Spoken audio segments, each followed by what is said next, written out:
entandikwa kikomando weyagala bulo Aitina Steve entandikwa rusanye gisubwa nagambye action nani stop Gerard Gale Tamani Glenny tugenda maaso Glenny tosanye kune kandi osuwa Mary Elizabeth Chiki Venella ne Maka Ampli entandikwa filimo Alex Code akoleza nga General Police Court Jeff Gerard casting designer wa filmu etandise okuva mu Kajas Boys ne Katsi Uganda nga buli Robert T. Constant custom designer ow'ekifaananyi kino tasanye kulabika ndi osubwa Stott Berry Music Supervisor Berry Stott Sebastian James editor wa filimu egenda maaso gyotasanye kulabika ndi osubwa ate Maka Harbaga director ekifaananyi ekigenda maaso Sini Banoni muwandiisi wa filimu tosanye kuleka ndi ogisubwa Kimberly Henry line producer Alison Semenza Nobo Henry producer baba filimu eno producer ba filimu egenda maaso ate etandika obutandisi Eddie Raymond nga ye mukwasi w'ekifaananyi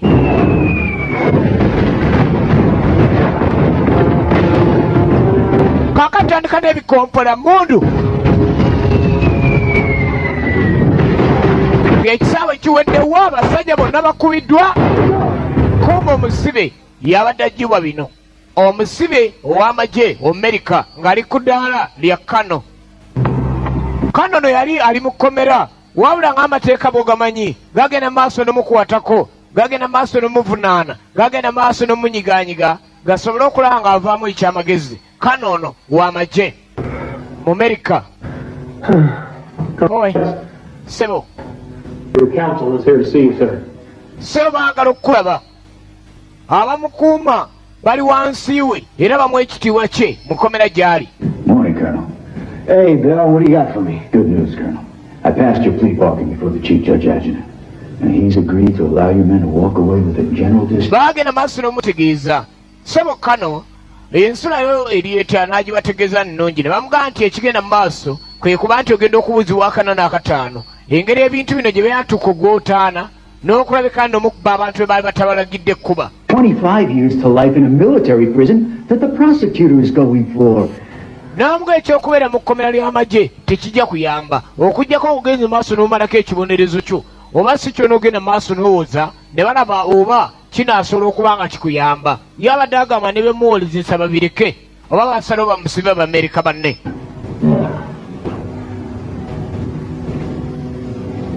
Do I have your agreement?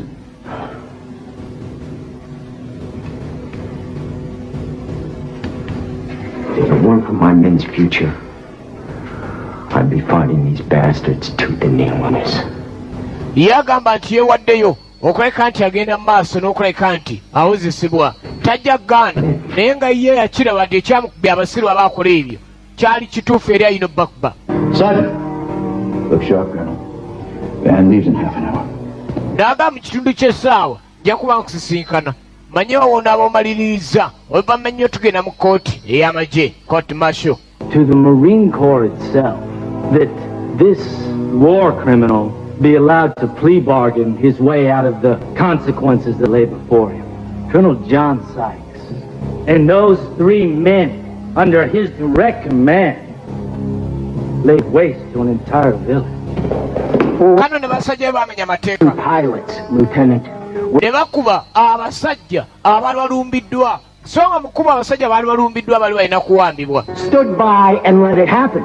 Colonel Sykes be seated. No, they were our men. Yatandika okukaanira mu kooti so nga tokkirizibwa oliwo abayogera nawe nayogera. Recognition. Bali abasajja baali balina okukubwa abaayokya ennyonyi ne bapayiroti.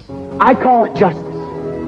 Bwe kye muyita okunoonyereza muno mwagala akuleka mumalawo ebyokuwolera nze mbiyita bwenkanya baali balina okusasulwa. Your Honor, it is recommended that the men of Colonel Sykes' force recon unit, Lieutenants Jacob Gardner and Alan Ferris, together with Corporal Vincent Dalton, stand trial as individuals for their part.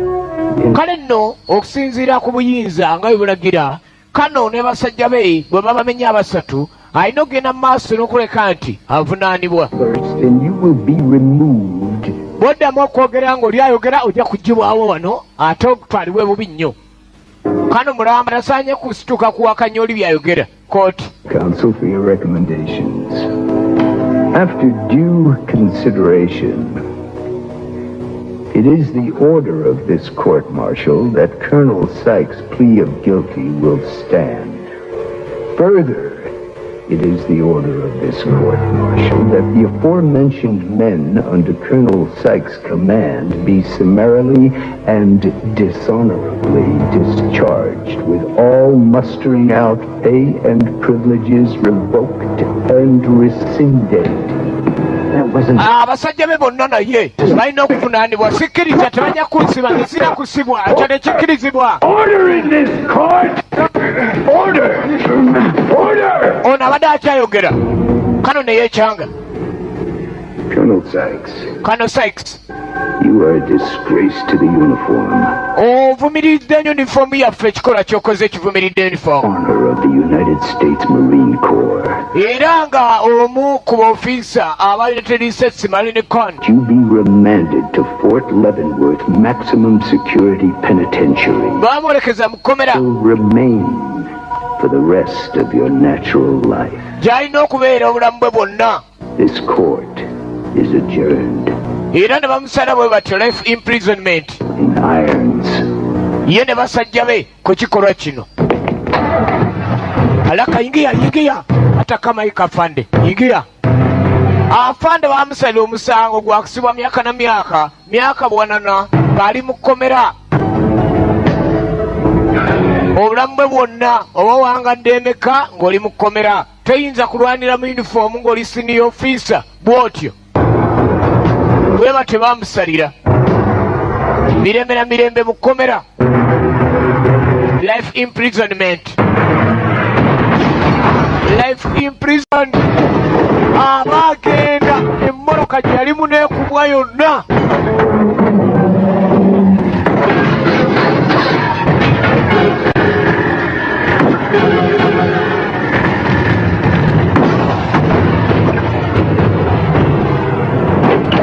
Kale kano no kyazuuka nti ogenda maaso n'okuleka nti nno akolebwako n'okugenda okutuuka okuba nti agenda okusibwa. Basooka kusalawo omuntu ono abe nga gibwako amadaala ge era nga basazeewo bamwambule aleme kuba asikaali. Yakkamu katono.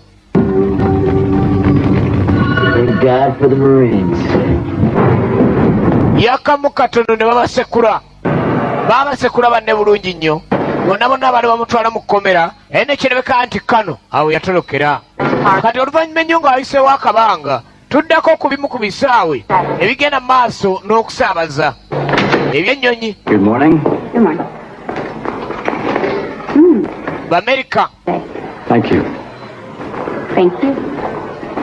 Dump it, Sammy. Waliwo egenda ennyonyi wano. Day one. Not less. Abayingira ono ayingira n'essimu. Get it done. Good. So tebikkirizibwa ssebo. You'll need to turn off your phone before Kyetagisa ogyeko essimu. Kwata gwe ebikwatako. right back there. Yeah, no. Namuga waliwo ogenda. Supposed to be first class. Njagala eri mu maaso. Have a first class section. Ssebo tokkirizibwawo yeeyo okuba You're not taking this. nina byenkola saagala kunsumbuwa. You're not listening. There's been a mistake. Oba tompuliriza yabadde ensobi nze situla gy'oŋŋamba. So ng'omukyala akola mu nnyonyi kyaggamba ddala kiba kituufu. And please, turn off your cell phone. Ssebo nyambe ogende era nyambe oggyeko essimu n'agaana abantu bampaka. Yakkiriza agenda atuule gye bamugambye naye essimu n'agiganyizaako. Join us.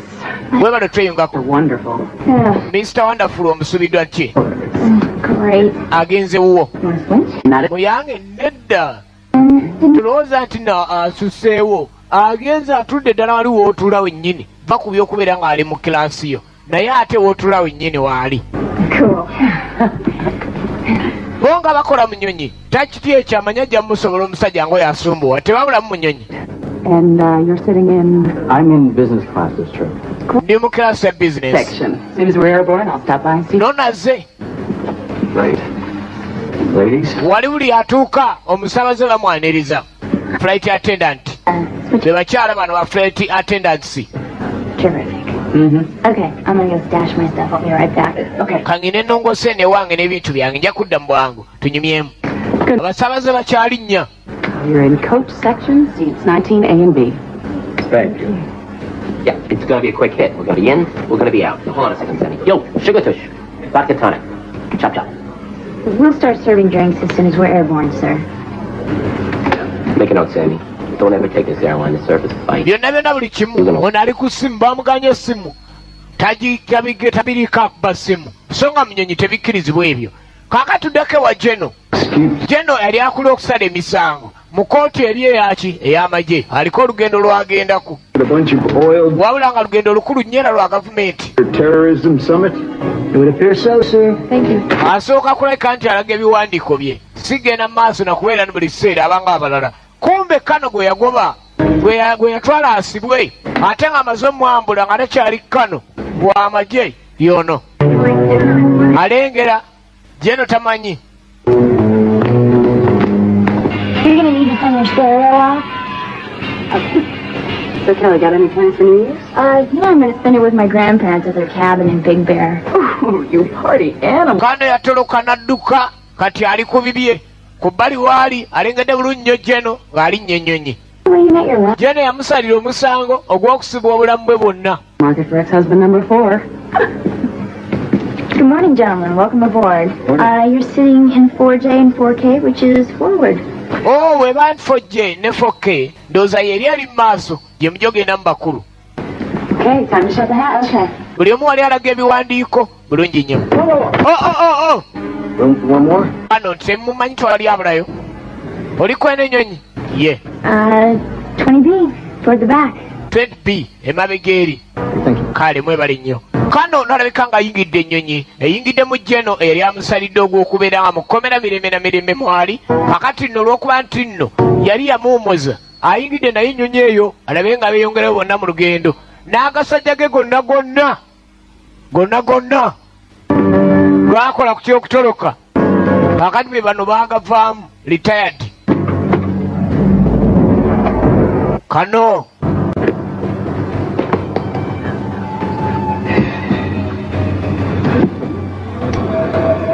n'atereera n'abasajja be bonna ali nabo. Why? I wasn't sure you were going to make the flight. Yeah, it's been a while since I had a layover in D.C. God, I've forgotten how bad traffic is. Well, stuck in only to Atlanta. You guys doing okay? You need coffee or anything? No, I'm good. Nah, just rough it, thanks. All right. So munaye bagenda mu maaso bano n'okukola ku ky'okweyongerayo. Jeno mwali bulungi nnyo ne Kano mwali bulungi nnyo. Yeah, she's really hot. Easy, Pete. I can hear the sexual harassment attorneys howling at the gate. Towers, Flight 777, requesting takeoff instructions. Flight 777, you are cleared for departure on. Entandika ey'ennyonyi eno engeri gyegendamu abali wano mu control bagirengera bulungi nnyo. Misambo 3 Boeing. Miles an hour. Weather conditions are clear. Enjoy your flight. Acknowledged, Tower. Thanks for your hospitality. We'll catch you on the return. Kale mwebale nnyo obujjanjabi bwammwe tunaakwatagana nga tukomyewo. Good morning, ladies. Bapilot basiibula aba control. 77 non-stop service to Los Angeles. As we taxi toward the runway, there are a few safety procedures that we'll need to go over. Kale flight attendant yatandika obbategeeza abasaabaze twolekedde olugendo lwaffe lwa Los Angeles era buli omu agende maaso awulirize emitendera. Not less than 11 and 2. Sebewo musibe Mississippi. Would you mind stowing that bag? Dump it, Sammy. Buli musaabaze agenda amulaga kyalina okukola. Damn it, Sammy. 11 and a 5th. Ono ali ku ssimu n'agambye emaali njagala. My side. What are you trying to bankrupt? Kikyogeza akwagala kuba. That phone needs to go off. Sebo essimu erina okuvaako. Tena kuvaako eyange nze ŋŋamba so si ggwe. Don't leave the ground until So nga essimu mbi mu bbanga awo. Be a good girl and go fetch that. Omwala omulungi ogenda olongoose bye njagala. Ebirala alo please mbadde nkyayogera mpa. you'll get the phone back when the captain gives the all clear. N'agamba essimu yo weebanga olabika nno ye kuluma ojja gifuna nga tumaze okuleka tugenda gye tulaga. No. Then fasten your seatbelt, sit up straight, and get ready for takeoff. N'agamba ssebo ffe tusemberedde okuleka ntugenda kati oba okola kwe kusiba omusipi gwo kubanga essimu tolina kuba nayo kati. Seats prepare for departure. Piloti yabategeeza ab'emabega nti mwenna mwetegeke twetegekedde olugendo okweyongerayo. Not at all. Please. Oh, thanks. I'm John. Gwen. So how long's the flight? owa ebbanga kinga tugenda kumba omu ku basaabaze gy'atudde mu kalaasi ye ne omukyalo ono wasoze wajje awumulireko kuba ava kukola erinnyo Want to know what to do with all the extra time? olenzi lugolugolfu bulungi nga lutandika kweyogerako pairoti ali eri asumuludde eno ennyonyi etandikiddewo omulimu gwayo abasaabaze entegeragana nnungi nnyo kale no n'abakyala bakola mu nnyonyi eyo 747 Boeing 747 Boeing erabika nga eyolekera era nga tewali muzannyo gwonna gwonna erina okulabika nti egenda eyolekeddewa Los Angeles. Hey, sweetie, how about that drink, huh?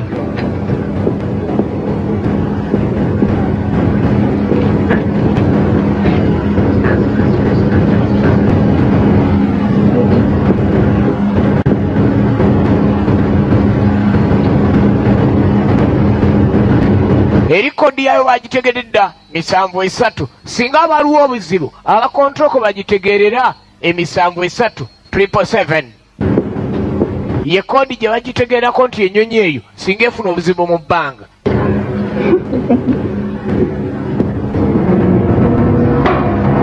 Kano ne basajja be alina lutenanti ow'obulabe Dangerous Lieutenant ne batandika okutambulatambula mu nnyonyi wali omulaba.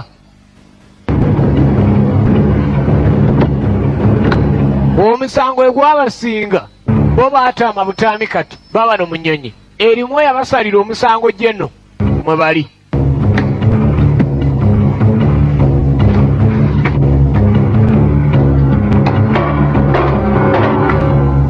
N'asumulula okusumulula omukebe ekyuma kyajjemu nga kya mmundu kyuma kya mmundu n'ateeka wano.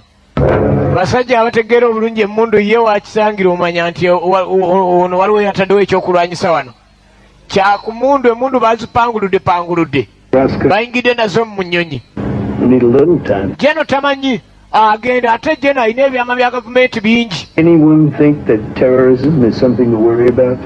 kakati agenda mu maaso jeno yeebuuza ekikwalagana ku nnyonyi ng'eno entambula yaayo ebikwalagana ku by'obutirimbuzi abatirimbuzi bano bateralists temulina kye mukola ku ekyo ekibakwatako terrorism temugirwanyisa wano nti atwakirwanyeeko ssebo tewali buzibu bwonna buyinza kubeera mu lugendo lwo.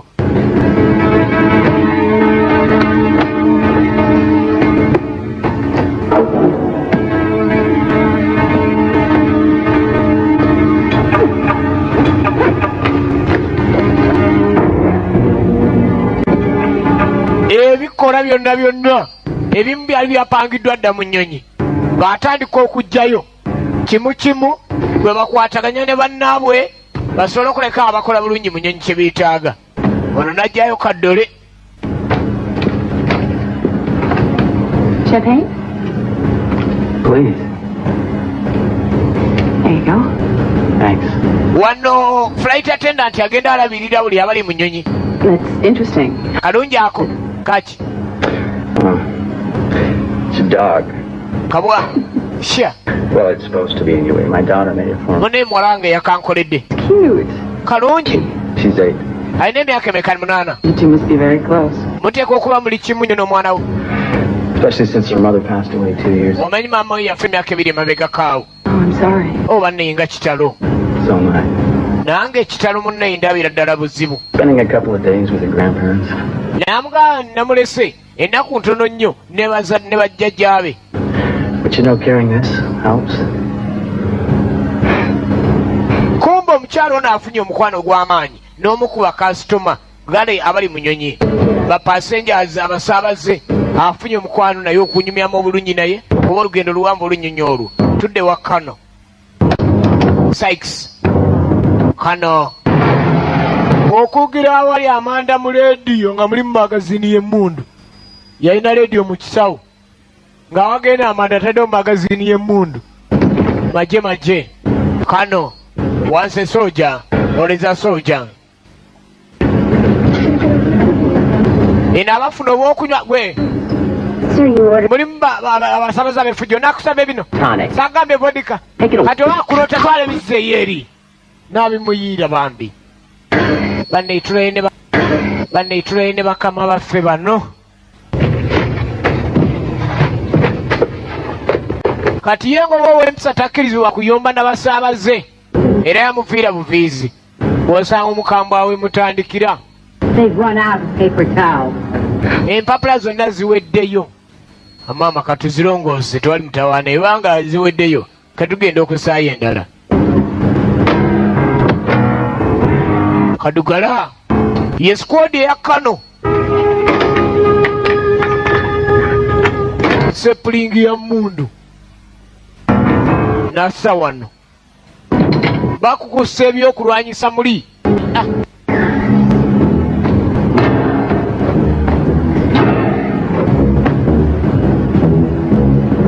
Kano Sykes Pulana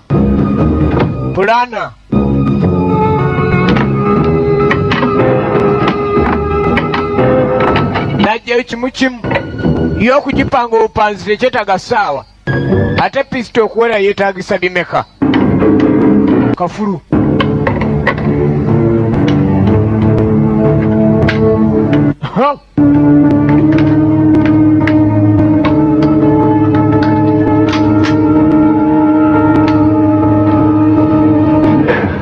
bano bali mu luboozi kumba omuwala amatidde olenzi Spoil your daughter rotten.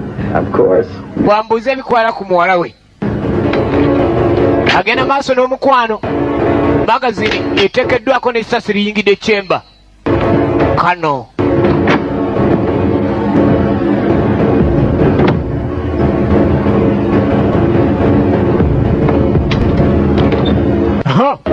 What's the matter? kiki That guy climbing the stairs. waliwo omusajja yambusa amadaala You better come with me. gira yangu tugende tumulabe Wrong, what did you see? tebakkirizibwayo bantu eyo wali wa pilot kiki olabyeyo omuntu ndabye ayambukayo okakasa ndabye ayambukayo abadde agenda maaso n'omusaabaze ali mu mboozi kumba waliwo ayambuse ye Kano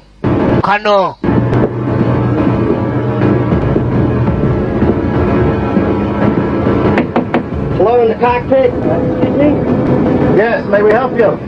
Yeah, we got a situation out here. owaaye tulina n'obuzibu jangu oggula oba togula nze ngenda dugula Yeah, Do as he says. gira kola kyayagala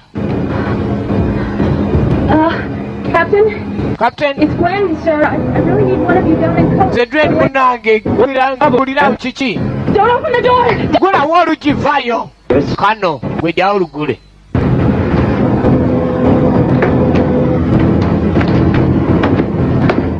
ekyo kyakulwanyisa obedda kayita akabwa kyakulwanyisa ng'atandika Lieutenant Dangerous Lieutenant alina aba Lieutenant ab'obulabe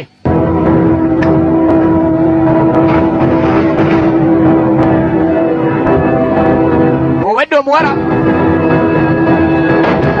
amanya alina muntu mulamu kumba alina mukyamu Miss, give my associate the key to the luggage bay. The what? I won't ask. njagala ekisumuluzo ky'emigugu kwata Colonel?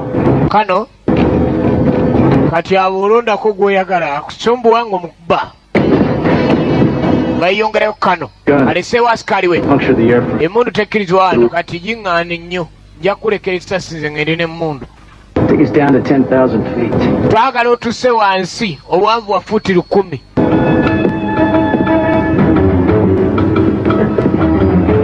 bano abasinga tebamanyi kigenda mu maaso so nga bekikwatako bamanya nti kakakyengedde ye squad jukira nti kati bawera ddala bawera abasajja bana n'afanda omu ono ali wano yeecyangacyanga akasimu kange kaluwa bizinesi maani wakajaja tamanyi ennyonyi gy'alimu ya bulabe I'm gonna send this stupid jerk my cleaning bill.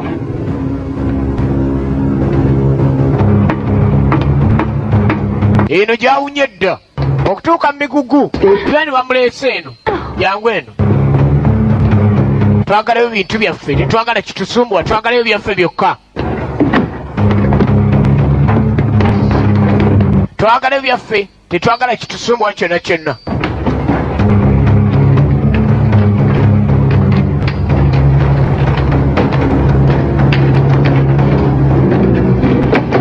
nga batandika kuggyayo leediyo, mundu, byonna byali byategekeddwa dda.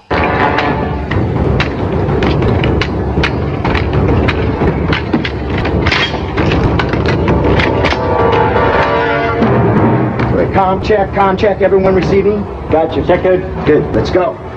Bagenda maaso n'enteeka ey'okweyongerayo. Buli omu agenda okukola leediyo ng'ekutte. Gwesigala. Ffe tugenda gwesigala. Omwana kana bayita kumbe ekyokuwamba kigenze maaso tebaagala alemesa yenna. What's going on?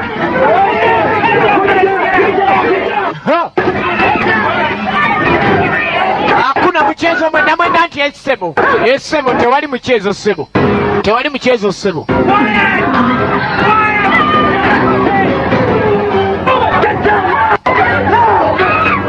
Banyweza buli kiramu walikira muntu kindi tetwagala muzanyo. Kopa. All right, everybody take a breath. Kale buli omu asse awewere.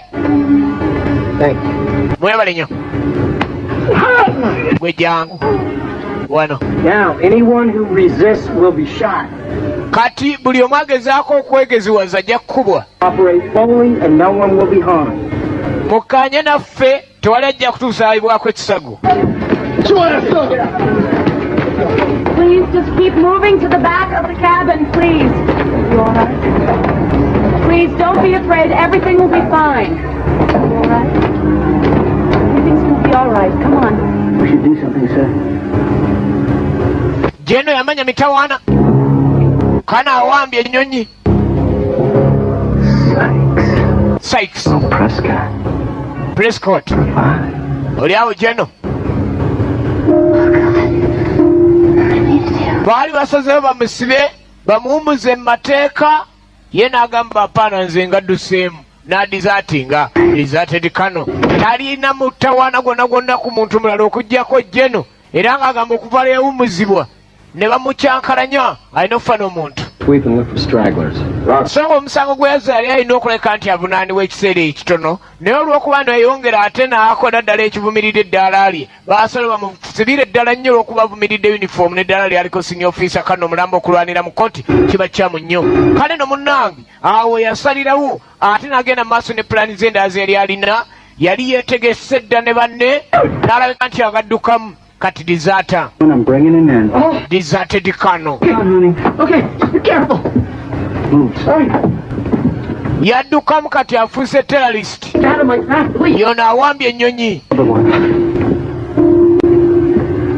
Bakidinapinze ennyonyi. Bataddemu ogw'okutta. Okay, easy. Easy. Look what I found. One more, huh? Sit down.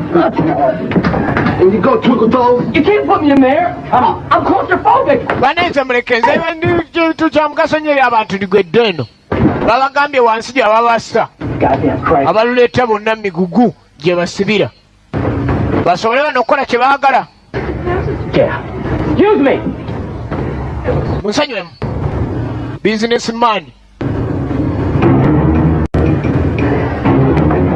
Businessman aranse okwekyanga akasimu ke tamanyi gye kali. So ng'omuwala yali akasigazza. Keri yali akasigazza. Najjaji yali akakwese.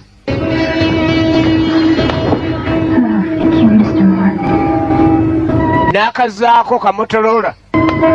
N'akazaako. Anonye waakubira ofuna obuyambi mu bbanga eyo.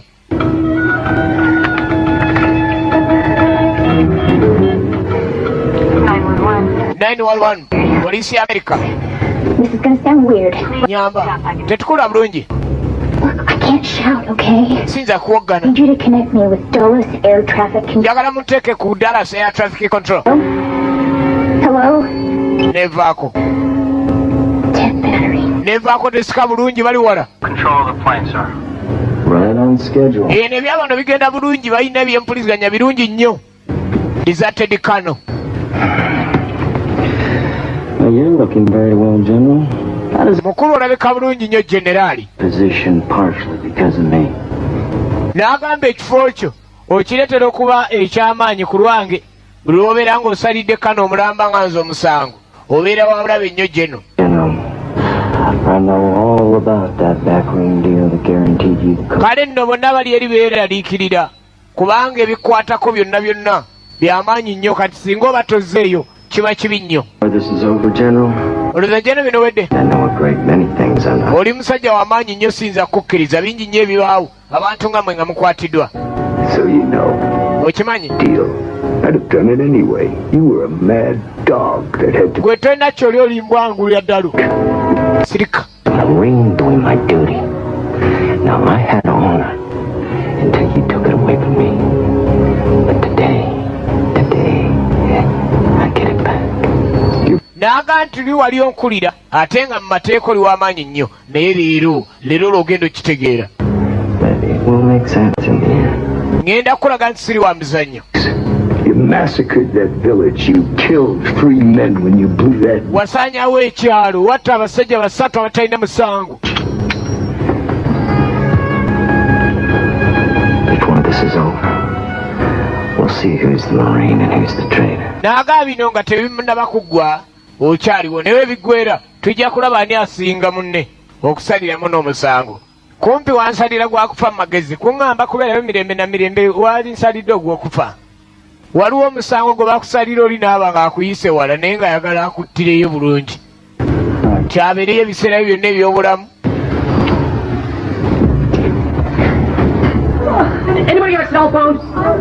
waliwo kumwalina essimu ya mobayiro. The 21st century. Anybody got a freaking cell phone? waliwo alina mobayiro wana mpa enkube njagala bamambulire essimu yange erudda so singa ajjukira nti akuba essimu eyo neegenda ekwata omuwala oli gye yeekwese babanyaayo kubanga ebifo ebimu essimu zikwatamu tezikwata. Yeah, but you'd know.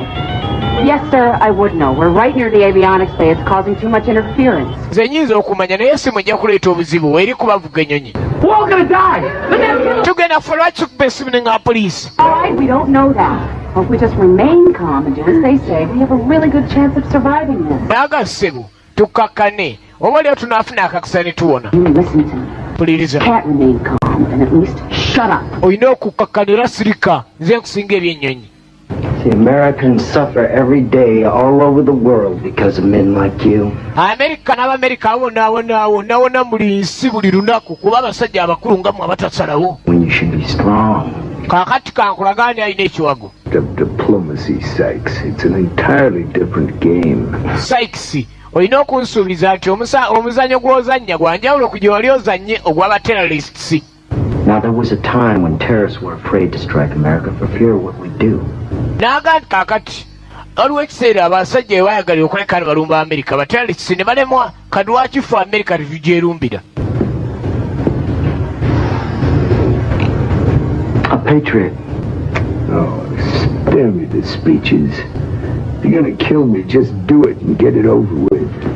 yamuga va mu lugambo oba ogenda kunzita kikole ogende va mu kuneetonza nze seetondera agenda kunkuba sasi. The stewardess to the cockpit, if you please. Mr. Dalton, business class. Roger. Enjoy the flight, General. kaakale genda okulaba Jeno yefudde omutawaana n'atandika okuyita abamu ku basajja be bajja wali Jeno. bwonna bwana bukyali mu madaala ga wansi naye we kakwata emmundu manya kakuze.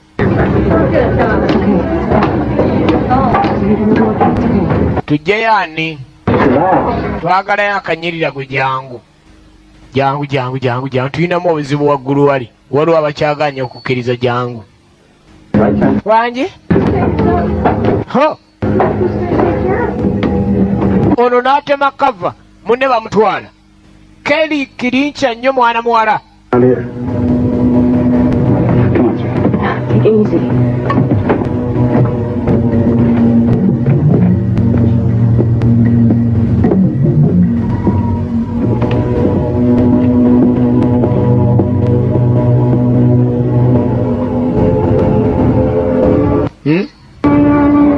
kaati kano agenda okulira ekikuba kadugala nti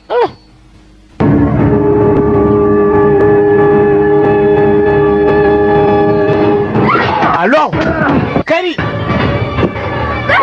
wa bulabe nnyo mutendeke nnyo kaakati kangire kugwosoose kanzireko keri n'alemerako keri mutemu kalina muzannyo kugatemu ngaago ekintu ng'ekyo ekigomera aleka nawe sigwokona Nze nkona. I do the conning and you do the carving. Go kaaba nze nkona. Saagala ozanyezanye wano. Ogenda okwetegereza nga mashini afunye yakikuba ne kiggwira ddala wansi kwonooneka kutuuka kuzirika ate oyinza okuyitira eyo n'ofiira ddala. Ye Kerry. Ted, flight 777, they're requesting to speak to you. Kakali bano bali wano koodi ya 777 baagala okwogeramu ne gye baavudde. By yourself? Alo ssebo? This is Ted Bigelow, air traffic administrator. N'annyonnyola bulungi nnyo akula control. I am is unimportant. Kino kikulu. Kyendi si kikulu naye kyendiko kikulu. Eno misanvu esatu tugirina weba ekoodi yammwe nnyonye wambiddwa. Kankuwona yogere naawe. Gwen Richards. Gwen Richards. Number 2109-C. Nnyonye wambiddwa. Now, Miss Richards has been very cooperative. So tubadde tukkanya naye tuzzeemu obuzibu wano nga abakozi bo balabika beefuddawo obulabe kale nendaba nga Now, what you just heard, Kakyowulidde? the sound of Miss Richards being shot. Y'essasi erivuze nga Miss Richards akubiddwa. Tension in, let's say, I don't know, 3 hours. Kale kati saawa nga 3 twagala muli ebyo tugamba. Now that I have your attention, I want a $100 million wire transfer to an account in the Grand Cayman Merchant Bank. Number 8654. N'agenda mu maaso n'abuulira $1,100,000 z'ayagala n'abula ne banka gy'ayagala baziweerezeemu nga bakozesa kompyuta n'ennamba ya akawunti. If the money has been transferred by the time we've landed the plane, I will kill every passenger. Singa essaawa zituuka ze mbagambye ennyonyi n'etuuka okukka wansi nga ssente temunnazissaayo nja kuba buli musaabaze ali mu 777 code Boeing eyo. All right, people. Kale banaye. Standard hijack protocol. Tufunye obuzibu bawambye ennyonyi. Hijacked. Ennyonyi ewambiddwa. The plane has been hijacked. Bagiwambye. Ewambiddwa kati engeri gy'ewambiddwa. Tulina okubaako ne kye tukola. The plane has been hijacked. Ewambiddwa. Kale bagenda maaso n'okuyiiya balabe ekyokukola.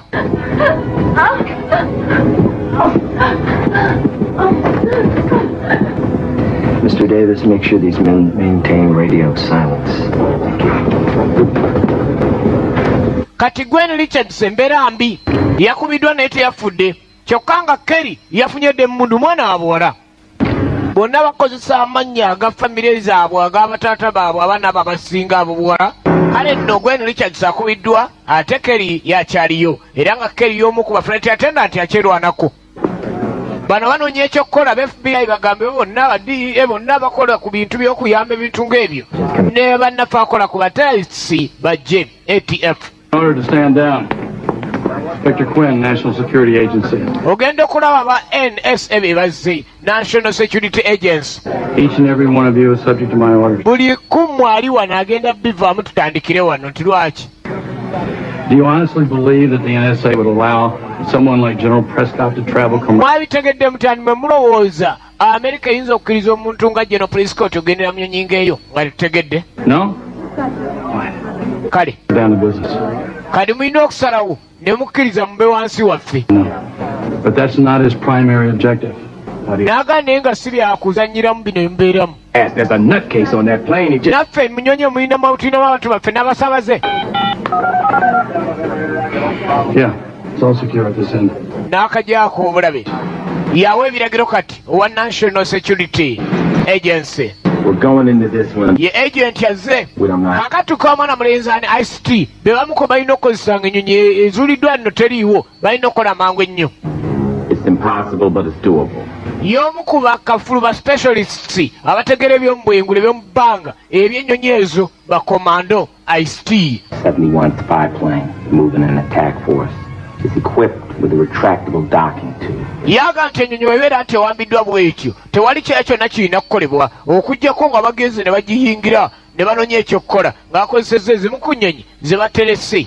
Right through here, auxiliary storage hatch. We're gonna have to deactivate the outer pressure hatch alarm, or else the light will show up on the control panel and they'll know we're there. I can rig something? I'm sure you can. At that point, we'll move through the support bay. Cujo and Banzai, you got the starboard side. Dead Man and me will be on the port side. will input a fast-acting sleep agent. Kati yengeri gyayigamu ennyonyi gyegisoma aba amanyi buli ekiri mu nnyonyi gy'agenda okulumba. Kati agenda maaso n'okusomesa bano engeri gye balina okuyingiramu ennyonyi eno nange ki gye bayinza okuwambamu ennyonyi eyo. Honest classes that come in handy someday. Do they want? Ekyokuyingira bano balaba nti ekizibu so nga ate training gyalina yonna yonna alina okuleka nti abayingiza bulungi nnyo munda era balina okukola omulimu. Bagenda ku rescue mission. Batandikirawo otegeka ezimu ku nnyonyi ezikola obulungi emirimu egyo era nga erina otandikirawo omulimu gwayo okuva ku kisaawe eky'amagye ag'omu bbanga Air Force Base. Badansita okujja ennyonyi ezikola ku ekyo.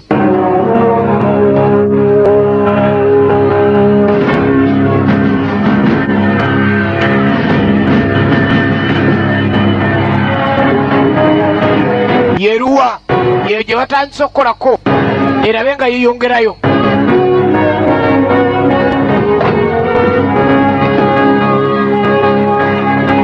Emisinde eddukira ddala egisingira ddala eyo gy'abalumba era nga erina okulabika nti ate okusiriikirira bwetuuka mu bbanga esirika neekola gwa kugenda.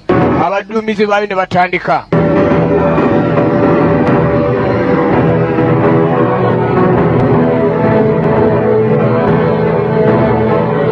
Yiyo lunoso yerumba lunosonoso lwe lujja ne lukwasa Yoweri omanye tabweze lulinga lunoso lwe lujja ne lukwekwatako gw'omanya.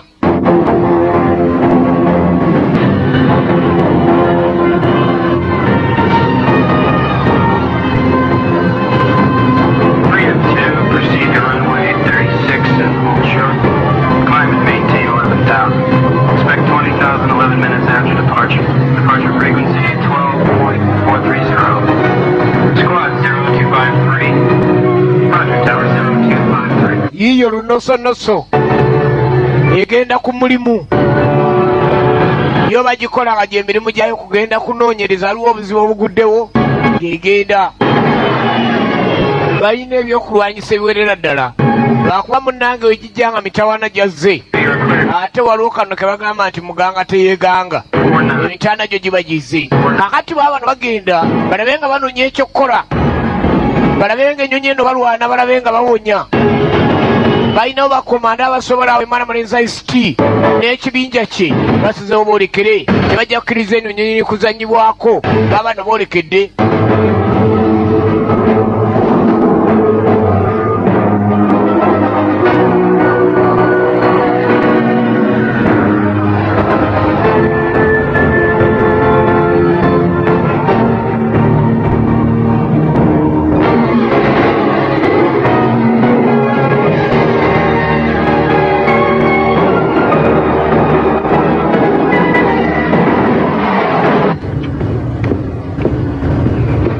Eno Kerry yafunyedde emmundu wabulabe anoonya ekyokukola kyabuze.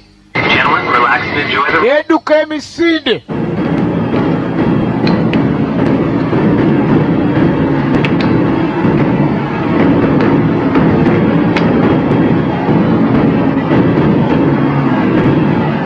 Yeah.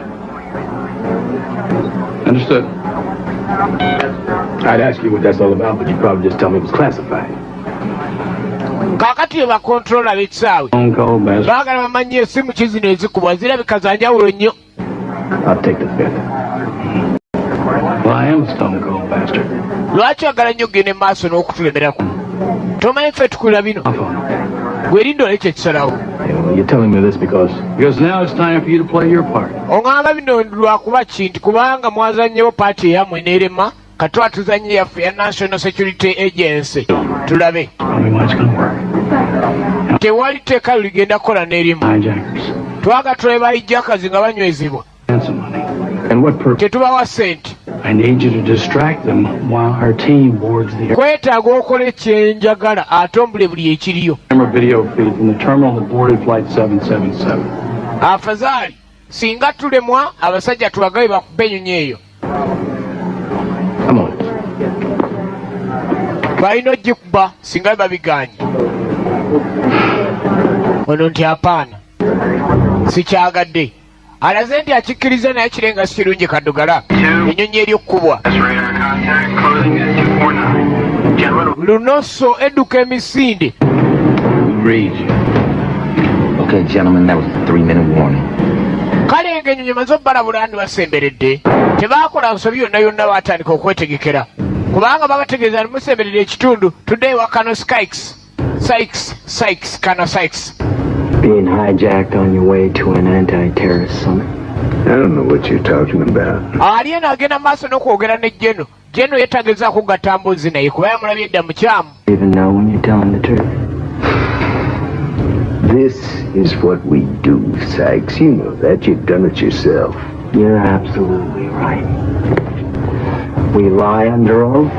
We swear to the U.S. Senate that we've never turned a blind eye to the South American drug dealers in exchange for driving out the communists. Yamugala tulemye tuli ku basajja ab'enjaga bakyatulemye okumaliriza. Ate kakati ffe abaana awe tuzzaako kasango kati mututaamira butaamizi. Nakuba abasajja mbasaanyeewo mwanvunaana.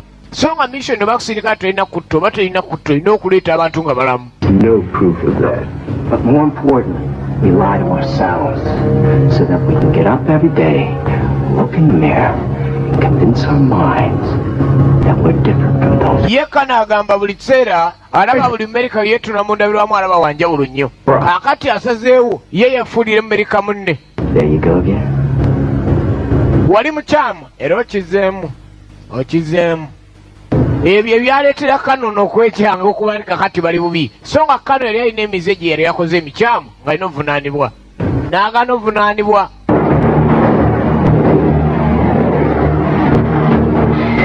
Olw'ebikosi bye yali alina ku bbali eno ebyali bitamukkirizisa kugenda mu maaso na kusibwa. Yes? This is Bigelow. I just thought you might want to know that we've gained access to the amount you've asked for. Ddala sita batandise okwogera naye baagala okumanya atuuseewa. Kumbe bagenda maaso n'omwogeza lunoso yino. Lunoso etuuse. Matching airspeed. Major Marshal, stand by reporting. Standing by. Have you arranged the wire transfer? No, we're still working on it. Well, work faster, Mr. Bigelow. Time waits for no man. Yambuza omaliriza ebyasente ziwayalinga nti aa ekola nnyo ssebo kubanga esaa terinda muntu yenna. 10 seconds still locked on. Transfer RWR to slave. Roger that, RWR to slave. It's just that we need more time. You know, the money is coming from... Twetaaga otuwemu akaseera. That sort of complicates the transfer process. Kumbe pilot alina kyalabye n'abikkawo. Alabye nga waliwo abikudde ennyonyi wansi. I account by the time we land, or I will kill every passenger on this flight. Ngenda kutta buli musaabaze ali ku nnyonyi eno buli lwe munzannyirako. Era olunoso lunosola.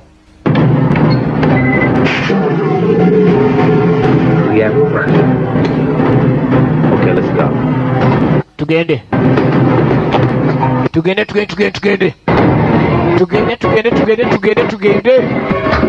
Basazeewo bayingire. Ice tea.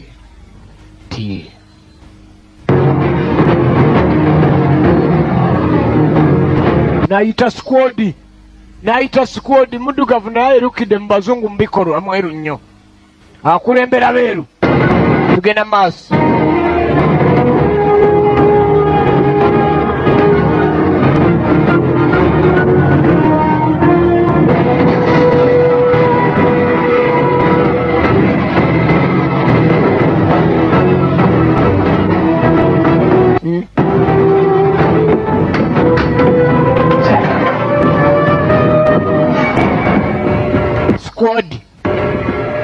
Squad y'amaanyi.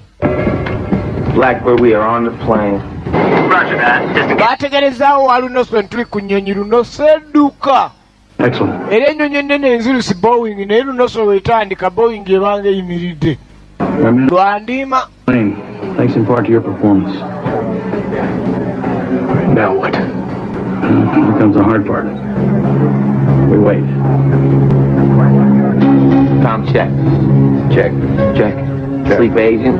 buli omu agenda maaso n'okukebera alabe buli kimu oba kiri bulungi beeyongereho bulungi nnyo ku oda yaani ya ICT. Move forward to that support bay and implement that sleep agent on my go code. Let's do it. Copy that.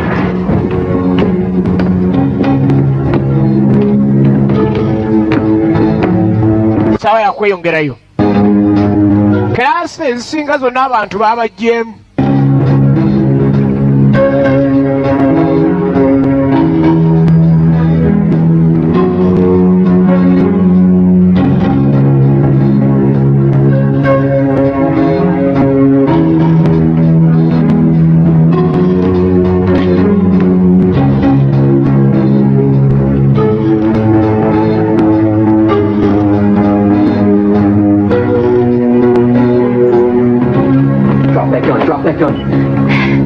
Sulemun. Who are you? One. A flight attendant. Flight attendant. The good guys. We're here to help.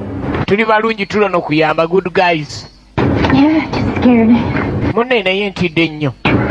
Tofaayo. Team 2's been a change in plans. Say again? Forget about the sleep agent. We're gonna attack using flashbang, sidearm. Bagenda maaso ne babakyusiza mu nkola. Bagenda maaso ne bafuna ebiregero okuva ewaane wa ICT. 3 seconds at the aft stairwell. Copy that. Team 2 on the way. Stay put, okay? Bafuna ebiragiro buli ngeri.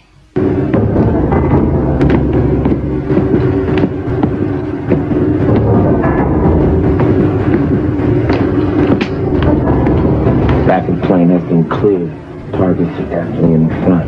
You two move to business class. Yagabe enfo muddugavu. Ababiri mukwate wali abalala wakugaa nti sigala era osigala kobe muzungu otya. Afande. Halo. Basembedde awasinga obuzibu. Kedi naddamu n'akwata emmundu.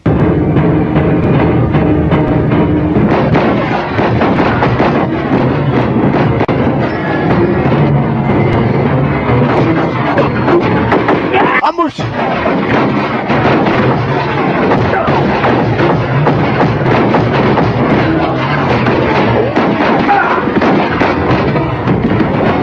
Oh!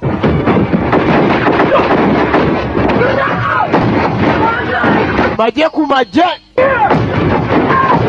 Maje ku maje mu Amerika ku Amerika!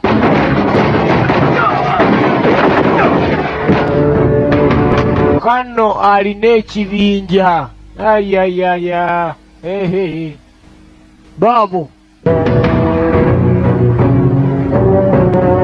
Alina squad ya bulabe. Gavumenti tebagibaze mu magezi bano bawedde mukeberekeyo mulabe. Mr. Carter, Mr. Dalton, remove the bodies, please. I'm on it, sir.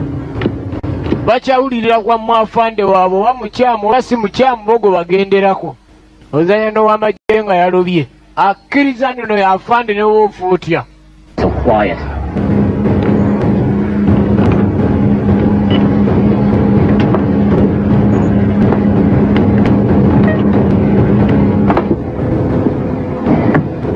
We're very quick about blocking my view. Gundi muli bagezi nnyo ku ky'okunkutulako. Saako n'okkiriza abantu ne baggulawo koppa.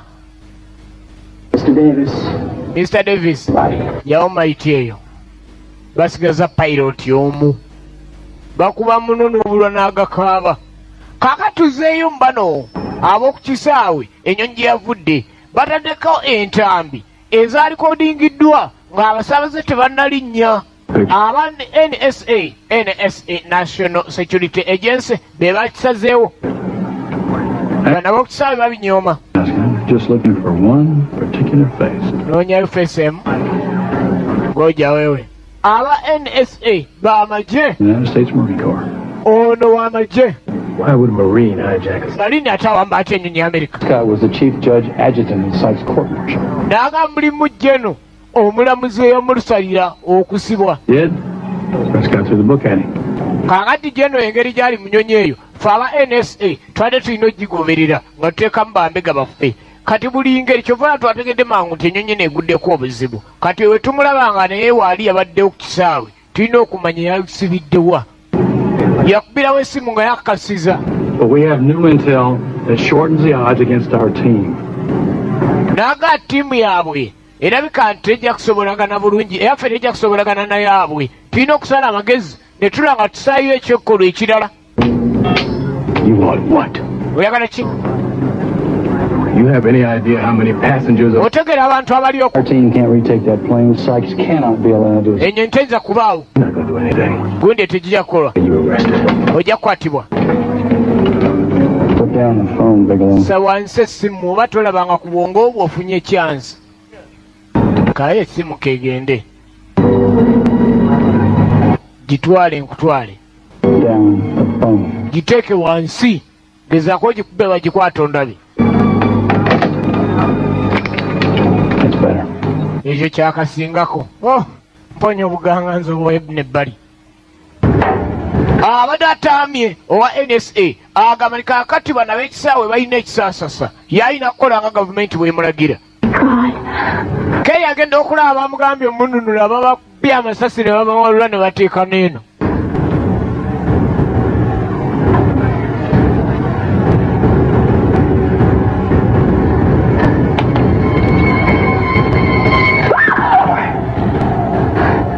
Who are you? Rescue team. Supposed to be rescue team. Yamuzuula ng'akyali mulamu n'agamba nti tuli ku rescue team twadde tulina banunula. You're losing a lot of blood. Oli omusaayi mungi gwalina. Oyafudde muleke.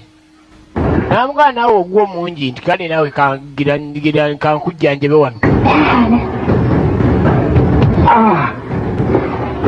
Nakkiriza nzijanjaba sina kyakola. Linda kano tojja kasobola. Worse than what I've done. Bullets lodged in the muscle. Is that why it's bleeding so bad? It's bad, okay?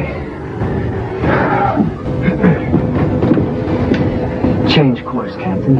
Bring us around 50 degrees south. Eno kapiteeni yasigadde omu avuga ennyonyi. Ali ku buzibu kapiteeni ow'ennyonyi. Where are we going? Just fine, flying captain. Well, Mr. Davis, now that the inevitable rescue attempt has been dealt with, we can get on with our trip. Bano abagezezzaako okutolosa tubakozeeko ng'obuyinza bulagira. Kaakati agezaako duleeta omulala nga tulaba tewagamba nti ojja kuyiga ennyonyi nga n'oyo mubba nga tuyiga ennyonyi.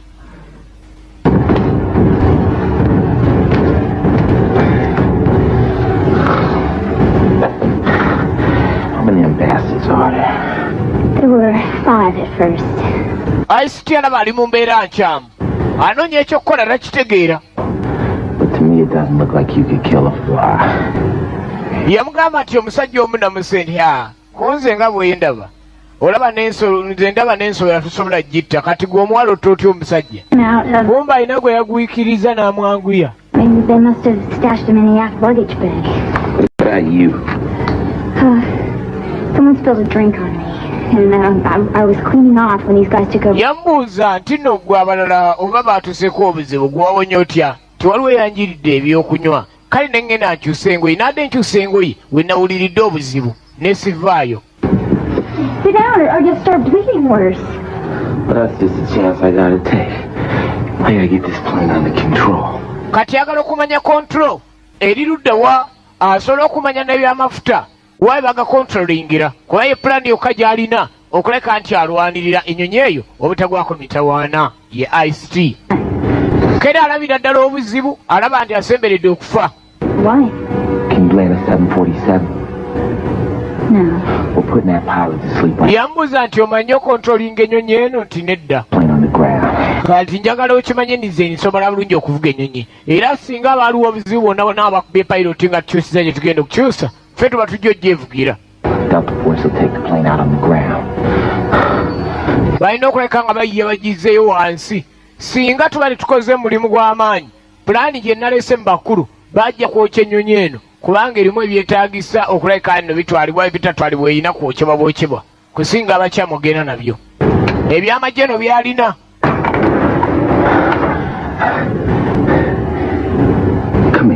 jangu wano.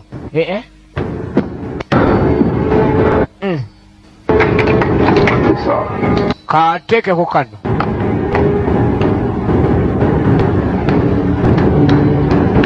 Kakwata emimiro gyonna ne weeyogera akaama akenkanawa eri bawulira.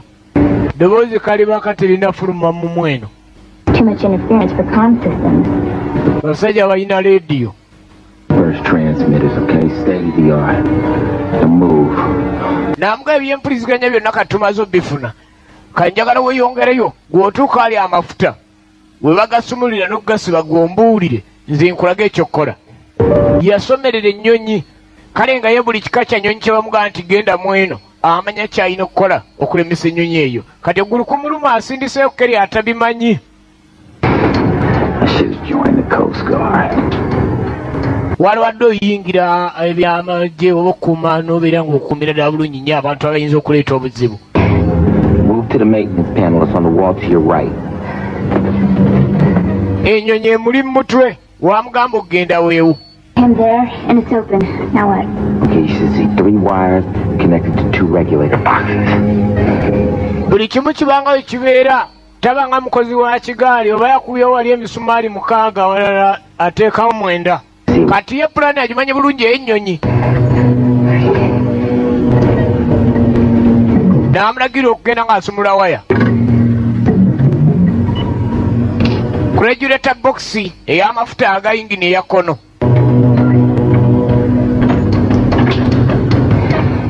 Now what? Kati. Okay, twist the red and the blue wire. Kati waya emyufu n'eya blue. Emyufu n'eya blue zigatte. N'aziyunga. N'eyokubiri kyakola ku ya left n'eya right. Tanka. Now what? Get the hell out of there. Vayo mangu dukayo. Ekyo kangamba obudde buyise. What the hell is that? Kyekyo. Kigenda mu maaso. Main fuel dump. Amafuta gatandise okuyiika. I didn't do anything. Sina kyenkoze. Well, now that Pilot yewozaako. distractions, let's get to it, shall we? Ono tamanya alyenna akazajjeno. Don't let you live after this, do you? I'll see to it that you're hunted to every last corner of the earth. Njagala ndabe ng'onoonyezebwa ggwe lwamu. You're still alive when this is over. Bw'onaaba okyali mulamu ebiggweera ojja kumanya nti sinoonyezebwa bya muzannyo ebyo. That's a lovely attaché case you got there, General. Italian leather. There's nothing in there, just some documents. Tewali na kiriyo. Tolina nakyosobola, tolina kyogenda kunzijjako. Terina millioni 10 ze bakuwa. Fuel, how's that possible? I don't know. Naga amafuta gayiika kisoboka kitya simanyi pilot yaganyi tamanyi. Someone else did. Ku nnyonyi kuliko omulala akikoze. Who knows what they're doing? Are you sure our guests are really dead? Kuteekwa okuba kuliko abantu nga bategeera kye bakola okakasa nti talina kyamanyi nti ye. The fuel regulator hasn't been tampered with? Kyoga fuel regulator tebagizanyiddeeko nti sibimanyi ebyo. Really dead? Kyetaaga tukebere tulabe fuel regulator oba bagizanyiddeko tulabe ekyokukola. I'm Tim. We'll go find him. If he's gold bricking, shoot the son of a bitch. Bw'obadde ojja munno omulabye awo nti asimulabye kati genda onoonyereze bw'obanga tomulabye kuba ekyana ky'amalayo ekimusaanyiza oba ekimbuziza. Heads up, someone's coming your way. Keri yamulabula ndi waliwo erirabika okuba nga lijja gy'oli. Lyegendereze lijja essaawa yonna w'oli. He's out of sight. Gotcha.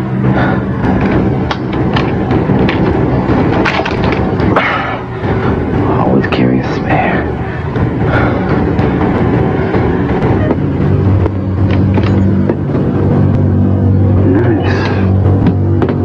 Oh, gagezi gategeera nago ennyonyi ne likyusa.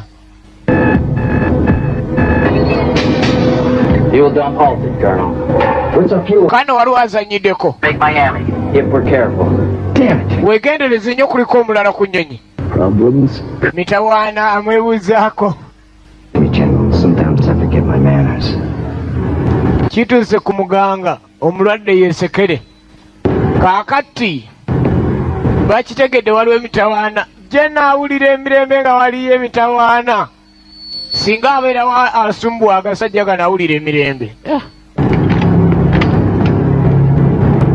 Agenda okula omulambo ogukyuse emmundu ntiye.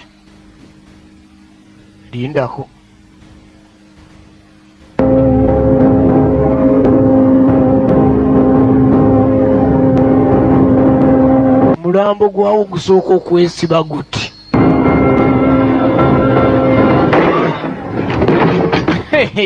Taba kuba Keri babadde bagunduye omulambo wano.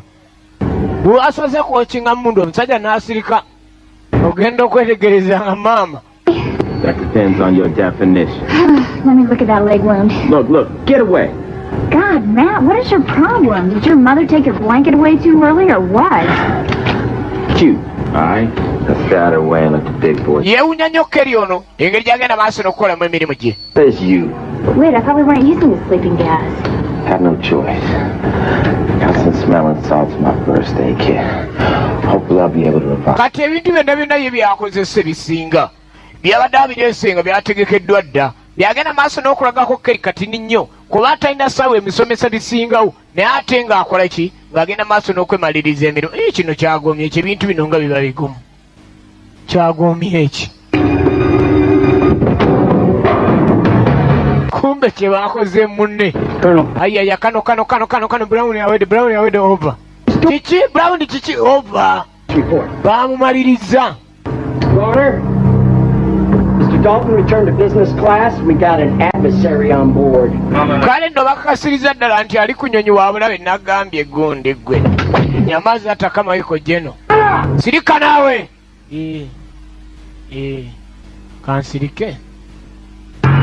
This is Quinn. Anywhere from our team?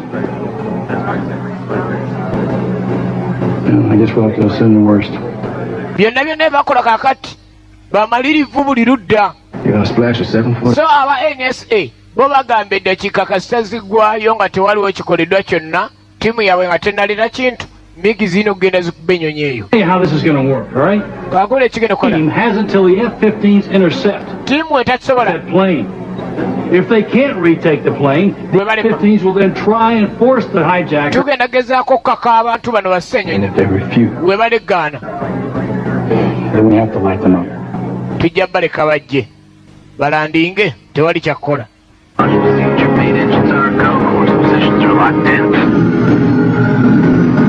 Kaakati ennyonyi ezo wa NSA annyonnyodde ekituufu nti abantu bo tebaagala bafiiremu naye ennyonyi ezo zirina okugenda zikange mu bbanga awo balabe nga abasajja bali bassa ennyonyi olw'obulungi. Singa babiganye nga bakola ki nga bajjayo miigi si kuba kyekigendererwa.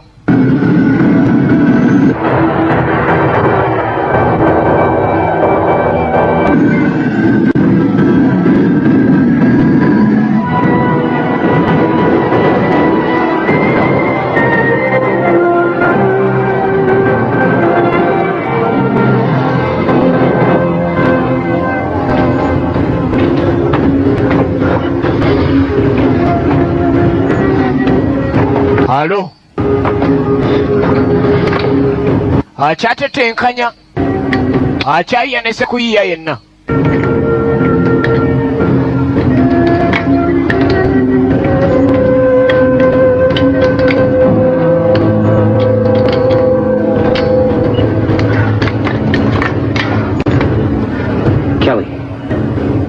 Kelly. Yeah, I hear you. Nozzle on this canister's bent. Get the tape out of my first aid kit and bring it down here. I don't see it. Where exactly did you leave it? Namugande chaka gamu kange wikali nsikana wakalisa watufu. Kebere wansi nsikawo. Kali kumpi awo. Come on, hurry up. Yangwa. Akasi y'ekiwundu luli. There it is. Okay, I'm waiting on you. Bring it down. Girangu akagira okeri ukaleti. Mundu jiteeka awo tuti. Naye yanguwa tuliita obuzibu. Osirwala nani? Nali kati kankulabire ddala. Oba nagamba nze saagala muzanya. Zanya mudano mukola mnyonyi mwerungi yayo. Wewe unacheza kucheza? Unacheza wewe. Uko. Tochirowooza nako. Kubyendowooza gwe linda bulinzi. Unatoka wapi wewe? Why wouldn't I? Promise to be a good girl and stop causing trouble. Mwana mwalaga aba Yesu akuleta mitawana. Okay. Aya. First I gotta check for weapons. kane balakebera byakulwanyisa otya Jacket. towagirikooti kiye we towagirikooti wewe unanyirira una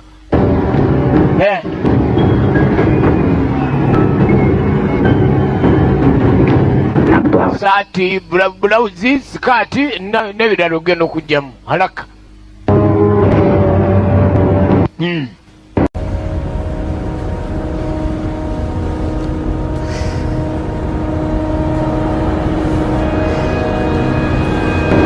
nze ndyoke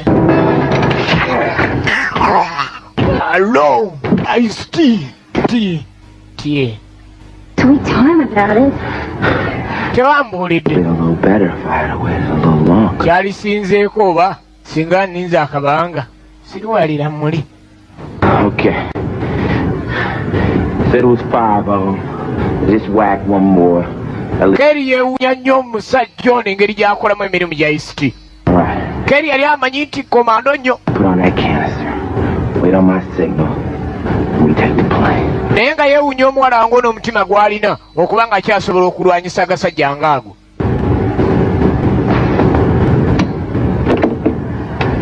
N'agikwata. Bumala gamanyira nze tebamala ganneetemesa sipeeya bitaliimu ebyo. Kyokka naye muntu awonye n'okuwona. Ate era awonye ogusajja ga mundu nnyago. Gwe jangu wano namwe munsobedde kuddaano kuntunuulira obutaayi bulinga obutaayi. Kaabula nga n'afande olisika yeye nawe minakuja. Sasa njagala osaanukula keesi erimu ebyama eyo. General, togisumulula ebyama bya gavumenti. He just kills us and opens it himself. Atutabusi nga agyesaanuukulira. Nze sittanga mukago na gavumenti. So bambi jeno kyayogera kituufu. Omusajja akutta era n'agyesaanukulira. Waliwo wekyetaagisiza okola kandi weewale ne wekyetaagisiza obuteewaayo. Naye nga gavumenti akyagirimu. Ebyama ebiriko bambega aba buli nsi aba America. Cooperation, and you can kiss that fancy new position goodbye at the very least. You are one dumb son of a bitch. Yamuvumirawo kuba jena amanyi nti waba agiddwako ebintu ebyo ateeka okuba nga amaze kufa.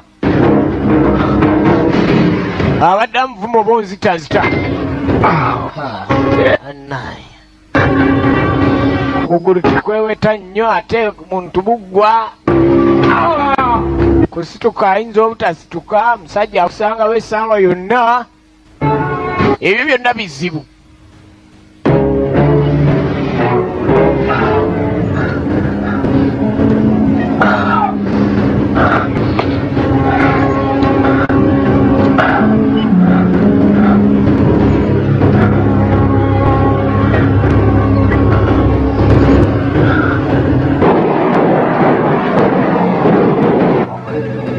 They're still proceeding on a new course. Bakyeyongerayo ne koosi empya. Just wrapped up in London. What cost? Bano balengera buli nnyonyi eri wali baaba. I'd do it. You better be right. Because if you blow that plane out of the sky, I'm going to make sure you cry for it. Bigelow, let me give you a big dose of reality, okay? Whatever happens in this situation, whichever way it goes, I'm untouchable. Naga nti wonna wonna yegenda yekola ki yagamba etakwatibwako kyasalo kiba kyekisembayo. You'll start to cooperate. Bwe mba mwagala ebyokukkaanya mu bitandike naye ze sibyendiko.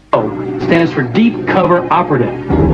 General Prescott has in his possession n'agamba eri disiki yatwaliddwa DCO of Deep Cover Operations that we have in the world. Kati bambe gaffe bonna be tulina mu nsi yonna ebyama byabwe n'ebifaananyi byabwe biri okwo. If Sykes gets his hands on that CD. Sykes n'agikwatako tuba tufudde. Worldwide ramifications. You can understand how a few people on a plane can become expendable. N'aga ntoozi otegedde abantu baffe abatono ababeera ku nnyonyi eyo engeri gye tuuka okuba nti tukyabeeguya kubanga tuba tuwonyeza bali abangi ab'ensi yonna. Honor is a fleeting concept, isn't it, General? naye wa NS agamba tannagenderako kubatta naye olw'ekyo agamba aba yeewaayo. Did you just compromise by giving me that disc? Omuyaye yagifunye dda. You are the disgrace. Kati gwe olabika nti ekitiibwa kyo kyonoonye. Disiki eno kuvaako mu lutakkaanya omukono olina ogw'okutulako nga togukutuddeeko. Ebikemo byagakyamu. Make sure it falls into the wrong hands, of course. I think I'll start bidding at 100 million. Era ndowooza ku miliyoni 10 ezo nti kalibe 10. Naye gundi gwe Compromised agent will be forced. Simanyi lwaki engeri zange n'ennaku zange ez'okutegekera obugagga ziyingirira nnyo. Time for new agents to take their position, giving the terrorist nations a window of opportunity. Gwe manya nti eri balinza anadda mu kifo kyo ne mu mawanga agali mu baterrorists baba basanyuka ne bwe bawulira nti omukulu nga ggwe waluguddemu. Tebabuuza oba Amerika muno yakikoze. All hands status report. Cockpit secure, sir. Dalton, status report. Dalton, status report. Alinda lipooti ya Dallas tagiwulira. Tebamuddamu. Attention! Intruder! I commend your efforts. I could have used... Sebo intruder eyatuyingiridde. Nze nduumira wano simanyi lwaki weekweka eyo. I will cut off all flow of oxygen to the aft luggage bay. N'atandika okukangakanga. Wagenda okutulako emiryango gyonna egiyinza okumwambisa waggulu eno kuba egisinga gya kompyuta. The last 30 minutes. Nakuwoniiza eddakiika ezasembyeyo 3 kati ngasseeko zino zokka. Hear that? Owulidde ekyo? Yeah. What can we do? Tukole ki? Afa. Don't know about you. I turned myself in, you probably got a chance. Nambwa gwe simanyi gy'oli na kyoliko. Naye nga nze gyendi siri bulungi naye nga njagala tuyiye. Kati gwe neesigamyeko Kerry, nze sikyasobola. Yakyewunya nga takitegeera kiyitiridde ku byabadde asuubira. Ebive wa Ice-T. Ha! ETA targeting still in 35 minutes. Red Squadron tighten up formation, switch ITS transponders to 5854. Hold standard formation, wait for my signal upon target acquisition.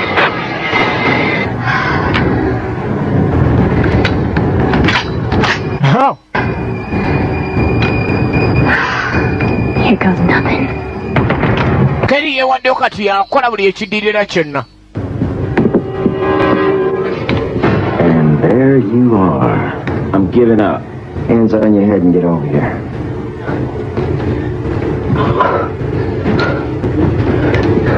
Colonel John Sykes. Should've known. Do I know you, soldier? No, I know you.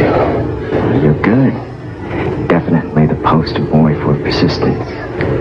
No tricks now. Off with the mic. Bamuliddewo yabadde yeefuula ng'akola ennyo kati kano yamunywezeza yennyini kuba ategedde obwedda yamulemesa. Owai. Sit down before you fall down. Tula wansi.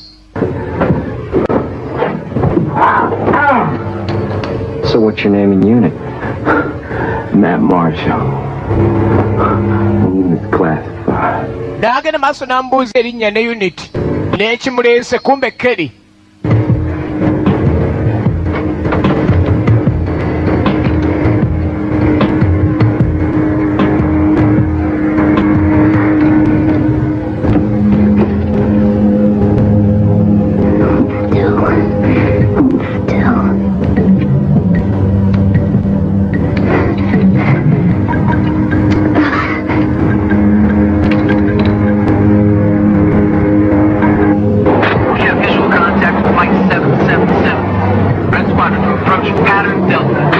Zezo ennyonyi zituuse zitandise okkanga. Suppose you like to give yourself up. Humor in the face of certain death. Too bad you're on the wrong side. N'agamba obadde musajja mulungi nnyo ng'oli ku sayidi yange kibi nnyo oli ku sayidi enkyamu. Obeying orders without question. Doing whatever they tell us without wondering what they... N'agamba ogeza kumbuuza ebibuuzo naye ndaba tolina na biragiro by'otandikirawo kumbuuza bibuuzo ndabira ddala oli mu buzibu. That boy looking around here. He real smart. Namugana nkulaba osobola naye simanyi gye bigwerako bo naasobola. Eno balengera ennyonyi ezisembedde.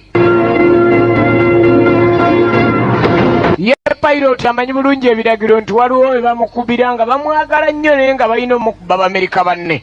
Kale waawulidde ennyonyi ezo yeeraliikiridde. Bamanya amateeka g'Abamerika banne. They're ordering our surrender, sir. What should we do? You screwed, Sykes. You're never gonna get off this plane alive. Yasazeewo. Sykes tava mu nnyonyi eno nga mulamu. Listen to your own sermon, Sykes. Sykes byenda bikutokote lulonze tolumpita. Jeno amukanyugira bubbomu bwokka bwokka. Bwamwaka tebamwaka amaggwa. Tebalina ntegeragana. Yali agala kutta Jeno. Light us up, Colonel. Nelubalukawo. Your instructions. Colonel! Kano abasajja badde mbaga kwogera naawe. Kumbe giwunye. Giwunye.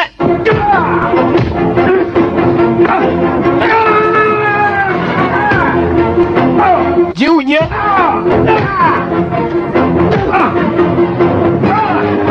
We. Hey. Hey. Gonna.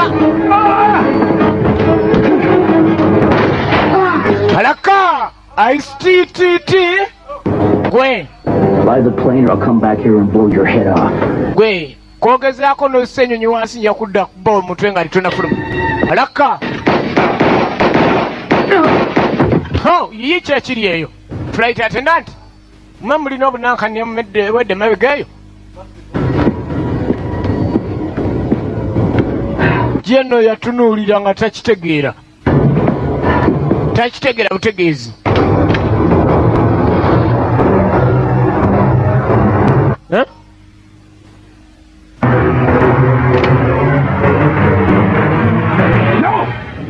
Nedda. Shoot him. Tomukuba. I want that son of a bitch alive. Kireke ekyana ekyo ekyamalaya nkyagala kiramu. That's an order, soldier. Kiragiro ekyo soja. Jeno yagamba teweerabira. Haya afande. Ada alireese erimutwala. You cover. Gwe mukuume. Kuuma oyo.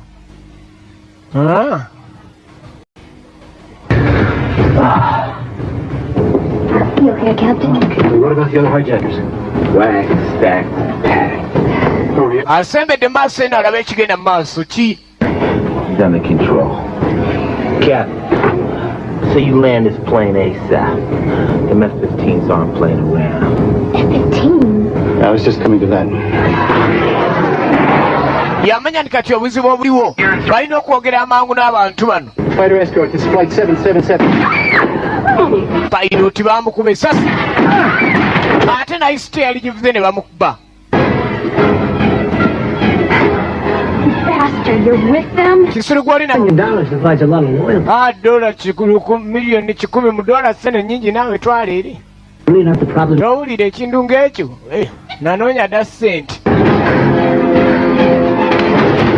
Kopa, Ice-T. T.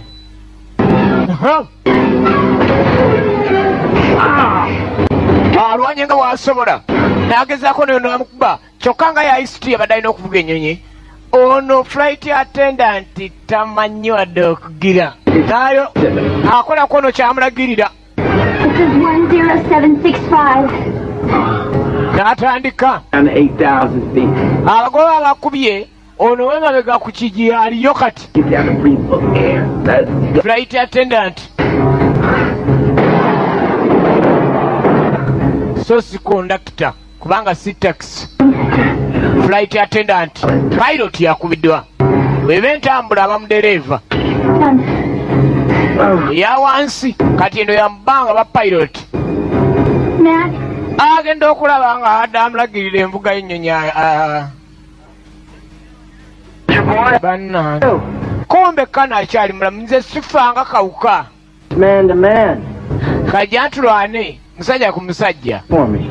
Yangu amanya agamba Ice-T. Kumba Ice-T teri. Kati omwana asigadde gwe bayita gwe jangu tufafaagane kuba oba oyise nti jantulwane ng'ono yasigaddeyo ate nno mulwanyisa nne ekyokukola bano balinda kimu basajja babaganya ennyonyi mugikube kuba munaayi mukulu n'asooka akyanga miigi kumbe pulani yabwe bagikoze kangakanga abantu abo okutuuka eri nga afande ku ttaka nti kyekiri eno bano balazeewa gwe baluwa Await my signal to fire.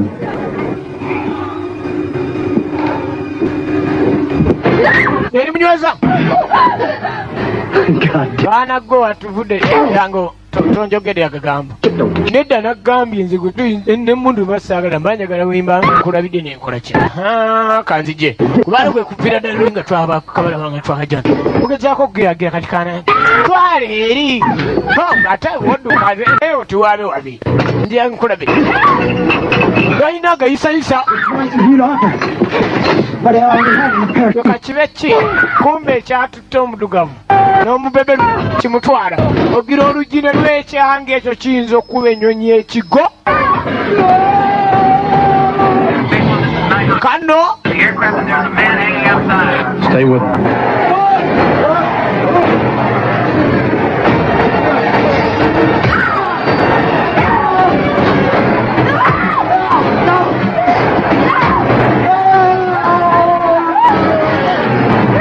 nakkirira kano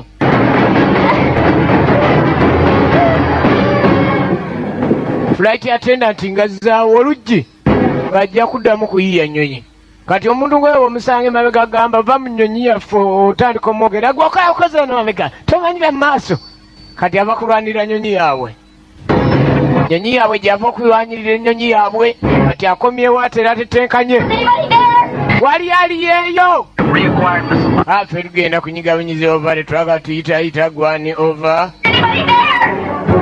wali aliyeeyo Abort, disengage, you read me. babaga muveeyo mukomeewo babadde bawaddewoodde esembayo enkakali bakubira eddala kiki Dallas Tower baffe ani ono Kelly, where's the pilot? Kelly pilot alo mufu afudde yonna bafu Kelly, I need to know your altitude. Kelly njagala omanye kikyoliko Be on your right. noonye pesa ku ddyo amapeesa go mangi peesa ki edduka Underway, we can't reroute. baagala omukugu ayinza okulagirira ati owa NSA awo abaavaawo bubbi National Security Agent n'avaawo bano batandika bakakulu bakukisaayi wali Check your fuel. kebera amafuta agooke mbadde manyi gakebera tuli eri mu regulator naye wano sigamanyi naawe yigira please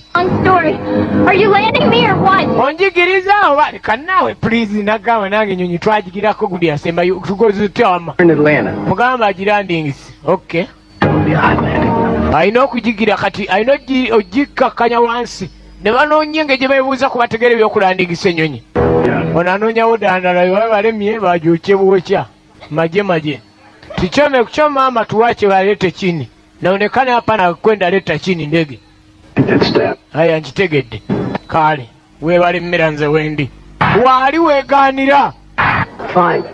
Yeah, we'll bring her in. Great. This is John Simpson in Atlanta.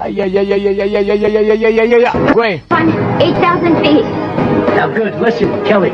ne bateekawo abategera ennyonyi kafulu Teach her everything that I'm going to tell you. Now pull back on the yoke. Not too hard now.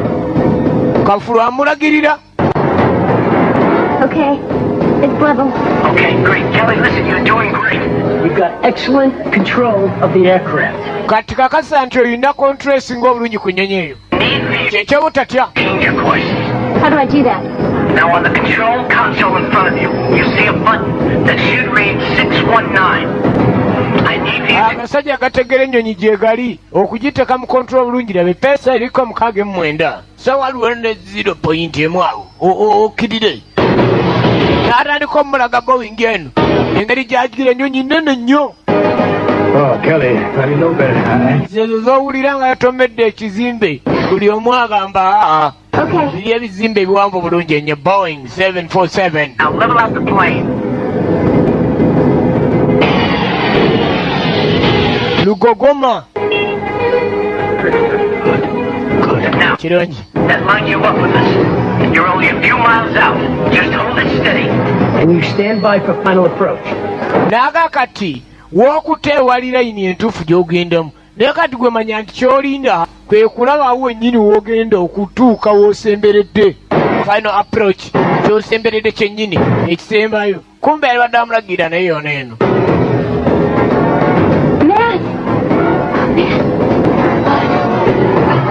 How we doing? Tukikola tuyiga nnyonyi wano era ndinge olwawulira ekyo Kelly, who you? olwawulira ekyo One of the rescue team. All right, so listen, what do you say, Kelly? twetaaga rescue team tegenda kwetika nnyonyi kola kyenagambye. There's a pedestal between you and the co-pilot. Now, there's a large lever there. I need you to pull halfway back on that lever while you're pushing the yoke forward just a couple of notches. Alo. Mwana muwala kye bamugamba kyakola n'alyoka abawunjula ani akuba ennyonyi ekkoona nga aweta kapikipiki oyo. Stall. You need more speed. Twetaaga speedi ntono. N'akendeezaamu.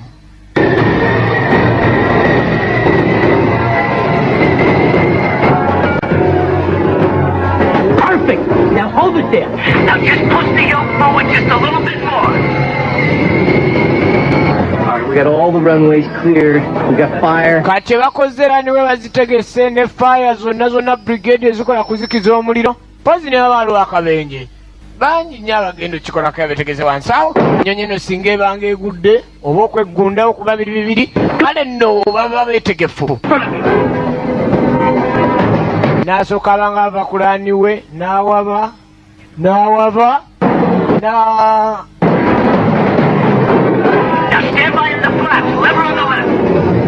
okulaki awo obenga ne buleki okwata bulungi.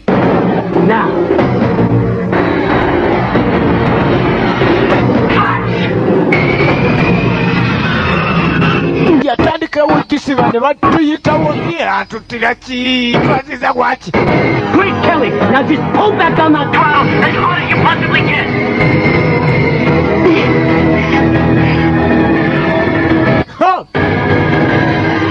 Neetagalatagalamu songa era egenda okutagala okuweta ogumu era bwetandika nagikuulingisa bulungi nnyo neekuulinga paka ng'eyimiridde. Yes! N'abadde batavuga nno.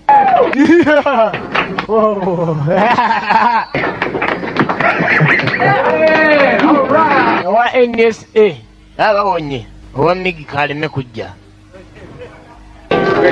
You made it, kid. Okikoze Kerry. Okikoze. Welcome to Atlanta.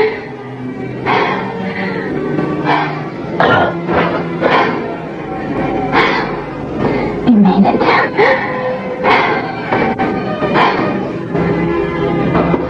Essanyu ly'amaanyi nnyo.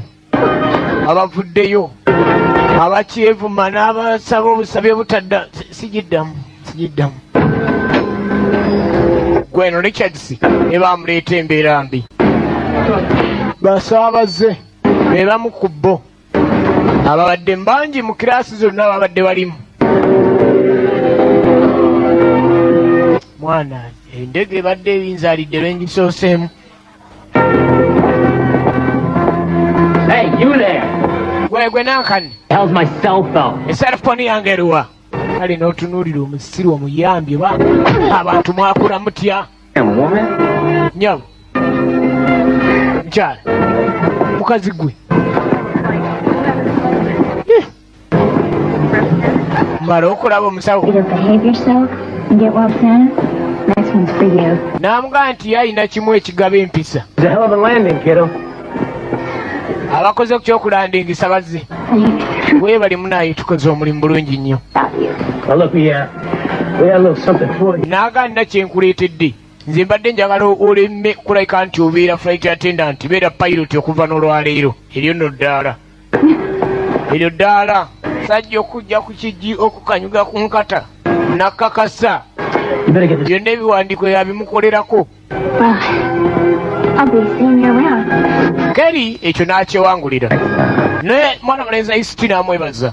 Mwana muwala okoze omulimu ogw'amaanyi, tubadde tetukusuubira tulabe kandi osobola ekyo, tuba tulonejje nazze maje bibi kusaidia kitu ngumu sana tindewe huko mwana wai nkuwadde ne saluti naine njikudiza amulaze ni majege naye ajamu bwetyo wegenze kuva mu kebine kasi Uganda